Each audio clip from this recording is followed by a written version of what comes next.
만렙 여러분 안녕하세요. 건강한 코인 투자를 지향하는 코인 만렙입니다.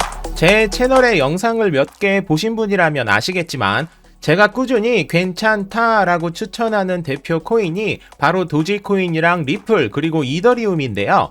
특히 리플의 경우 상당한 호재가 바로 앞에 닥친 만큼 째려봐도 좋을 코인으로 안내를 드리고 있습니다. 리플은 그 자체로도 상당히 많은 매력을 가지고 있는 코인이지만 오늘 영상에서는 그 멋진 매력은 일단 접어두고 SEC 소송과 관련하여 최근의 뉴스와 움직임 등을 정리해 보려 합니다. SEC는 미국의 증권거래위원회의 약자인데 이 영상에서는 그냥 SEC라고 표현을 하도록 하겠습니다. SEC가 지난 2020년 12월 22일에 리플 발행사인 리플랩스를 상대로 지난 7년간 개인 투자자들을 대상으로 미등록 증권을 판매했다는 이유로 소송을 제기했습니다. 한마디로 리플 니네 증권인데 왜 등록도 안 하고 증권을 파나? 투자자 보호법 위반 너 고소! 이런 상황인데요. 그래서 거의 모든 코인이 기분 좋게 오르고 있었던 지난 12월에는 리플만이 큰 폭으로 내리는 상황을 맞이하기도 했습니다.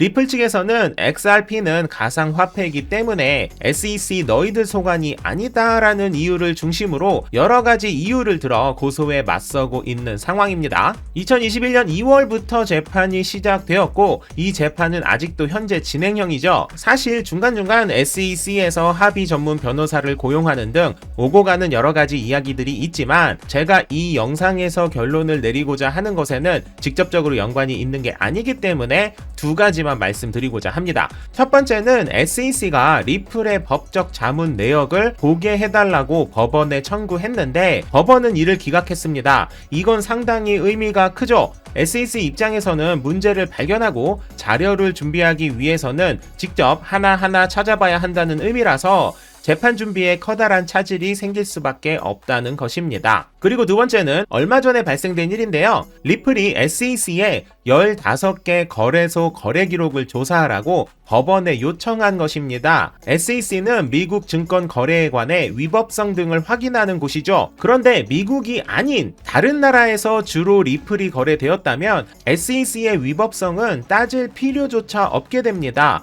다른 나라에서 거래된 것이 확인되면 이는 SEC가 관여할 수도 없기 때문이죠. 리플이 요청한 15개의 거래소 중에는 우리나라의 빗썸도 포함이 되어 있는데 이건 우리가 결론을 너무나도 잘 알고 있죠. 빗썸은 물론 국내 거의 모든 거래소에서 리플을 사고 팔 수 있다라는 것을요. SEC는 더 이상 재판에서 유리하게 가져갈 내용들이 부족해 보입니다. 그래서 시간 끌기 전략을 하는 게 아니냐는 이야기도 나오고 있는데요. 많은 분들이 리플과 SEC의 소송권은 합의 정도로 끝이 나거나 아예 소송 자체가 기각될 확률도 매우 크다고 예상하고 있습니다. SEC가 승소할 것이다 라고 예상하는 분들은 소수에 불과하고 실제로 승소할 확률은 엄청난 증거가 나오지 않는 이상 쉽지는 않아 보입니다. 그러면 리플의 지금 포지션은 어떤 걸까요? 소송의 결과가 SEC 승소로만 나오지 않는다면 리플은 매우 크게 오를 확률이 높죠.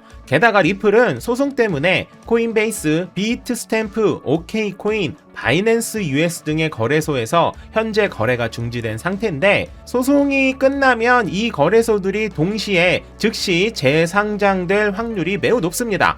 실제로 일본 금융그룹 SBI그룹의 요시타카 회장이 리플랩스 경영진의 소송이 끝나면 상장을 진행할 것이다 라고 말하기도 했고 말이죠. 도지코인이 코인베이스에 상장돼서 이틀 만에 30%가 넘게 올랐는데 물론 재상장이긴 하지만 위에 언급한 곳이 동시에 재상장된다면 그 이유 하나만으로도 꽤 높은 상승을 기대할 수 있겠죠. 코인 만렙의 결론입니다.